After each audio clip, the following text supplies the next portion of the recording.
Hello everybody and welcome back to my channel. It is very exciting today. We're actually going to get started in the garden planting seeds. And if you are anxious like me to get your vegetable garden started, like this is just so exciting. But first we have to do a little bit of amending to our soil. So let me show you what I mean by that.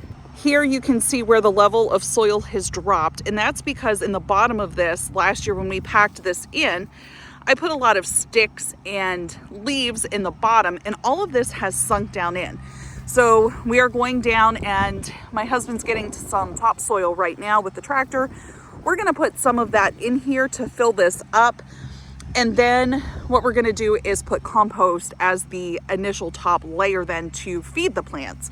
So that's gonna be our goal, but you can see like how loomy this is, like it's not packed at all. And that's really what you want. You don't want it to be hard soil where you can't get your hand into it, because this gives a place for your vegetable roots to grow.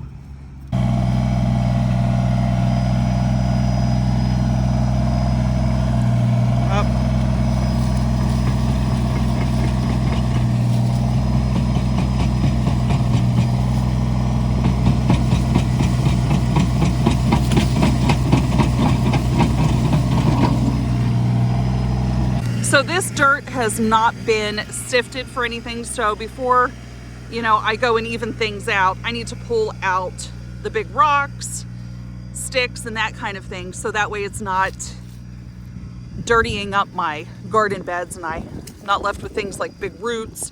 I don't have a sifter. I've never made one, but it's not that hard to just go through with my hands and pull this type of thing out.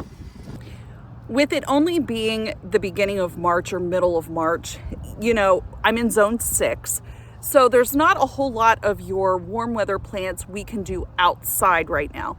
So what I'm going to be planting are things like carrots, radishes, spinach, and beets and peas.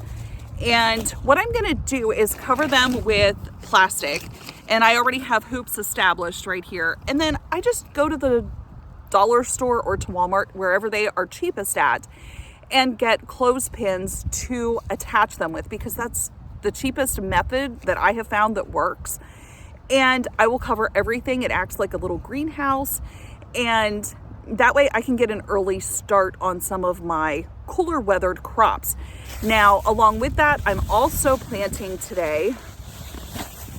Get a couple out here and I can show you. I have onion sets here that I'm going to start. These are sweet onions and I'm going to do these in the raised bed this year, and hopefully we will get green onions and that kind of thing a little bit earlier than I usually do. So let's get to digging. I chose this year to use an organic compost because I have not had time to actually make ours do well just with everything we had going on. So I purchased a couple bags of these to top off our raised beds and to add a little bit of nutrients to them. So I'm just going to sprinkle this over the top as my my top layer for my garden. Once my plants have been established, I do come in later, probably end of May, beginning of June. I will come in with like a horse manure or a mushroom mulch type situation, and then I will top everything with that as well. So it continually gives the soil enough stuff on top to hold in and retain the moisture, because last year and the year before, we have had terrible bouts of drought, and just keeping that mulched up layer on top really does help with those dry periods of time. This first bed is ready to be planted in. I have my hoops up, my plastic is measured out and ready to be fitted over top of the hoops. And we're gonna get our veggies in. When it comes to planting peas, I have a trellis system on the back side of my raised bed, and I like to plant my peas in this area so that when they start to grow, they climb up and attach. Their tendrils will attach to the cattle panel. I don't need to worry about these and the frost, because these are cold hardy vegetables. So the frost isn't going to really hurt them. And over the course of the next 2 weeks, our temperature shouldn't be below 35. So we should be okay with our peas. With it being colder out, this may take them probably about 10 days to germinate. And these are Wando peas.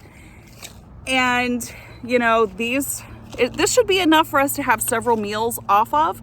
The only thing I do with peas, I freeze them, because you guys, it would take an astronomical amount of peas to can them, and I just don't have the patience to do that. So, but fresh peas are amazing. I usually space these about 2 inches apart, maybe something like that. And then what I will do is, once I have them in, I just come back through and do like a little backfill over top, press them down a little bit. These are spinach seeds, and I just make a trench that is straight down, and then, you know, I can thin these out later if I have to, and then I just sprinkle them in the whole way down. Whenever I plant onions, I always take a stick, because I do onion sets. So I take a stick and I will go in the ground like that and make a hole. Take my onion with the root part, which is right there, down, and then just put it in that hole, and then just cover that up. And this is our finished product. And you guys, the plastic I'm using is not greenhouse plastic. I found that if you go to Walmart in the painting section and you get the big rolls of plastic to cover furniture, flooring, that kind of thing, it works just as well.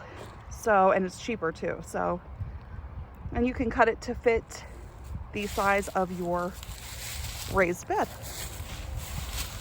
Thank you guys so much for watching today's video. Please let me know in the comment section what you are growing this time of the year, whether it is outside or what you have started indoors already.